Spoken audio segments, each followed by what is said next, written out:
I'm Miss Emma, also known as the Reading Whisperer. Now I have to warn you first of all, before you watch this, if you have deep-seated ideas about what reading and spelling is all about, and you believe that the way you're teaching reading and spelling is absolutely going to meet the needs of every child, and yet at the end of the year every single child is not reading to above expected levels, then I don't want you to watch this unless you're going to have an open mind to new ideas. Coming in on Thursday. Right, Lily!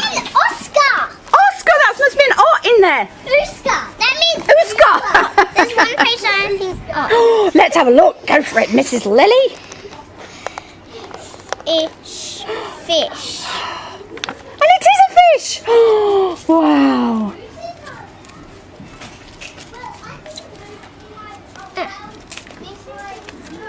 Cat fish. Catfish.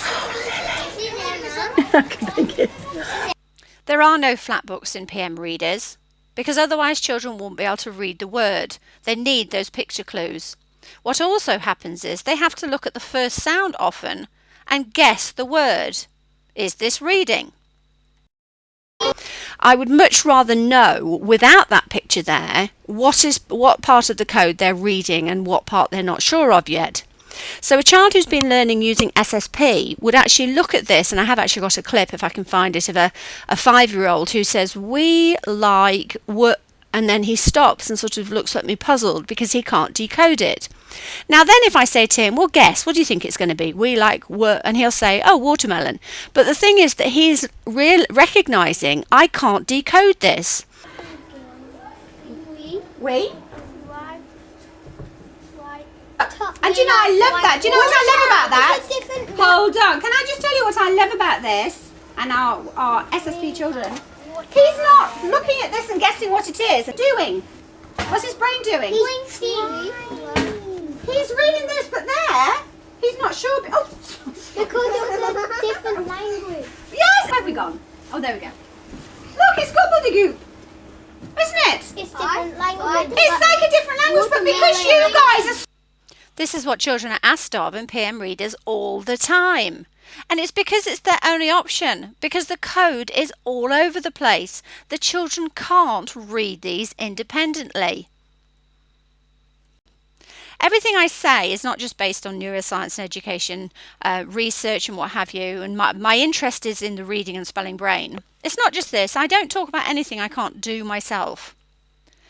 I can go into any prep class, and in less than 4 terms, I'll have every single child reading and spelling to above expected levels. Very little time is put in. What I'm doing is little bits of things throughout the day, and they'll have at least one speedy SSP session a day that lasts about 15 minutes. I get parents involved proactively so that they know what to do. Everything is scaffolded. It's very specific. All the children understand where they're going, what skills they need to do and what have you. And everything is there free for you. Other than teacher training, the best group of people to teach are actually teaching assistants. They can be the key to changing your whole school approach with regards to reading and spelling and the achievements that you make throughout the school. TAs can be used so effectively. And of course SSP is fun. If children aren't motivated and they're not loving what they're doing, you're not going to get the same results. So it gives everything everybody needs to gain success. Success for that individual. The children who have poor phonemic awareness, I give more time to at the beginning, because without the phonemic awareness, the phonics isn't going to make sense. And I have to teach all the children about the alphabetic code. You've got a very small percentage of children who we can do whatever we want with them. They're just going to learn because their brains do process. They do understand the speech sound to speech sound pick link.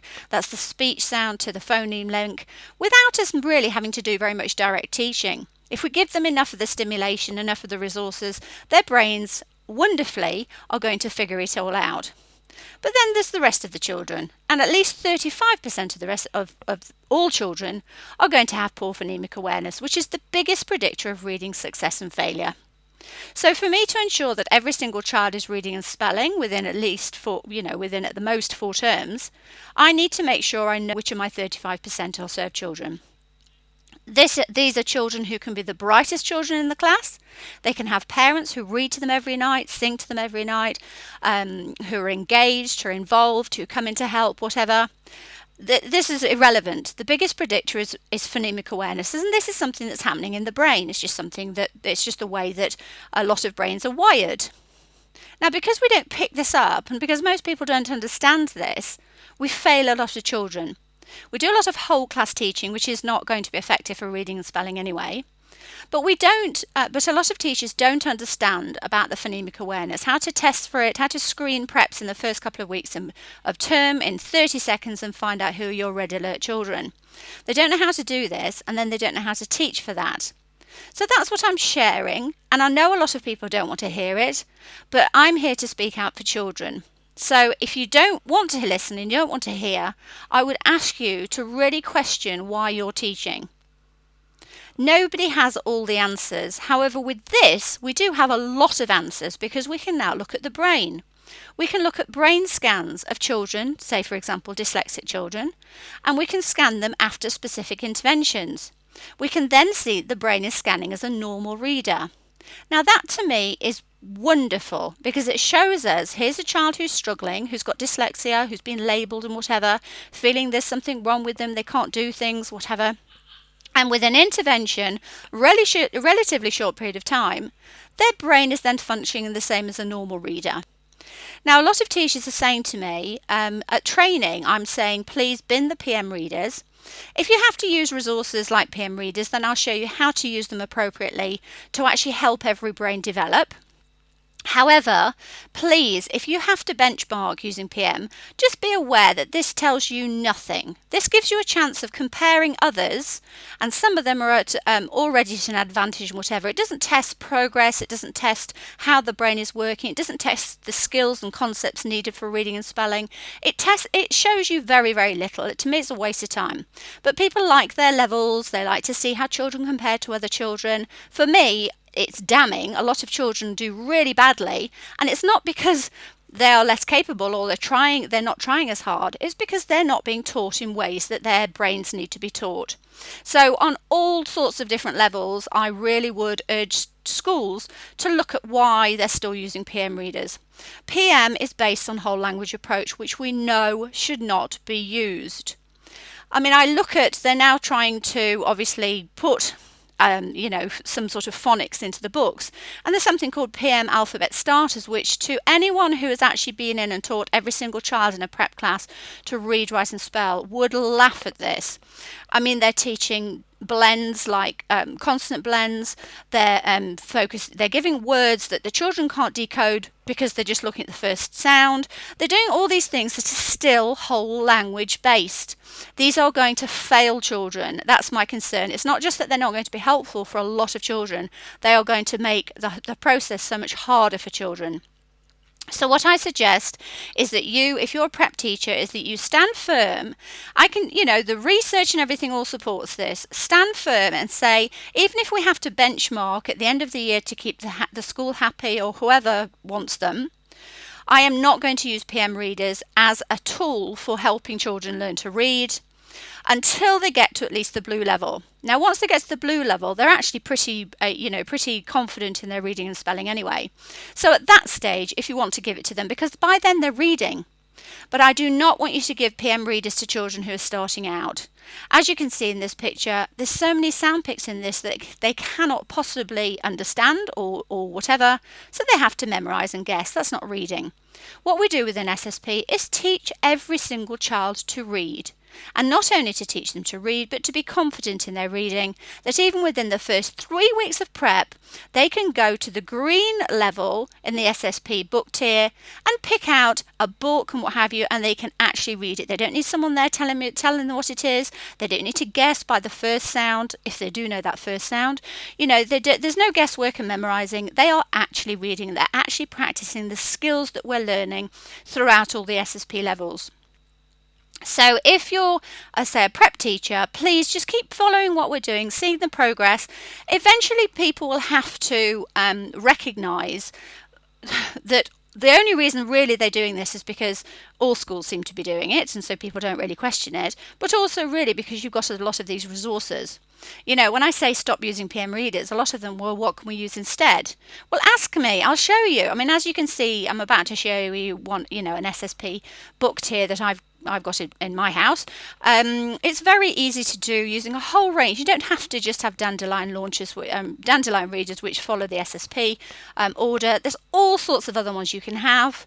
As long as you choose books that are teaching the phonemes in order, and that the words the children come across only have the phonemes and that they're learning, so that they're scaffolding. Again, it's about building confidence, and it's not just about recognizing the representations of our speech.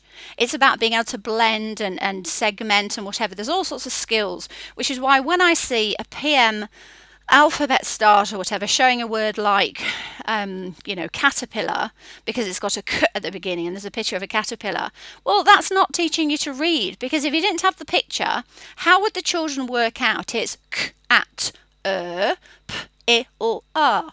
And if you watch children who are reading, who use SSP, they will look at the print, which is what we do when we pick up books ourselves.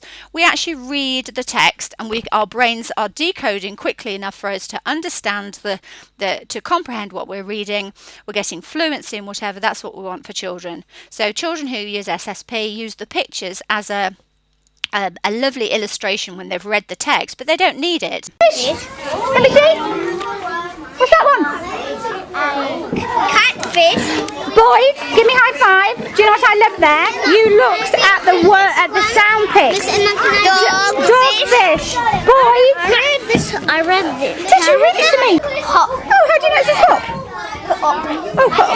Fantastic. So you looked at the words. Spider. No, I read the bug. Oh, the spider. Oh, the bug. The bug is On the hilltop. Hilltop? Grass. Oh, okay. The bug is on the dustbin. Bin. Oh, why is it not dustbin? Because look, there's a dustbin there. No, it's a bin. Oh, because it just says put it in. So my advice is no PMs until blue. Also, stop sending home sight words. You can send home helpful words, and you can see in the SSP approach how we teach high frequency words. However, if you teach using SSP, all but about 50 words in the whole of the English language can be decoded. You don't need to send sight words home, and it's a waste of time for a lot of children. Some children are fine, they'll learn them, whatever, but again, you're giving them things that are setting them up to fail. And an analogy that I often give with teachers is that think of the PM readers. It's like sending home. You know, if a child came home with advanced coding or advanced algebra or whatever, we'd say, "What are you doing? Why are you sending this home? My child can't possibly understand this." Well, that is exactly what people are doing when they're sending home PM readers. The code in there is far too advanced for the children. And when you look at level 1, level 2, and that code is so hard, we're setting them up to fail. I've been talking to teachers about organising your readers for levels so that the children know, for example, when they go for the green level, that all the things that they pick here for decoding, for practising or whatever, are going to only have s, at, put, it, and their helpful words in them. So it might be the spelled readers, all sorts of things that I'm basically building up on the resources that we can have in there. These you just print off. Flat ones, is it a pin? Is it a pin? Yes, it is a pin. It's all these flat ones. These are there to remind them. These are for RWI. You know, is it, what was that one? Oh, tower, down the tower, across the, oh, is it? So all the prompts. But then when they've gone up to purple level, so they're learning these, then they know that when they look in here, all of these readers are readers that have got the sound pics in there that they know that they've been learning. So we go up to, let's say if they're on the yellow level, that means that all of these books that they're going to read have those, and the green level ones in them. Then we go up to blue, and again they're able to pick up actual, you know, books that they can read. You know, a lot more complex things, but they're actually still just practicing this. Please don't use PM readers. They have absolutely no system with regards to teaching the phoneme.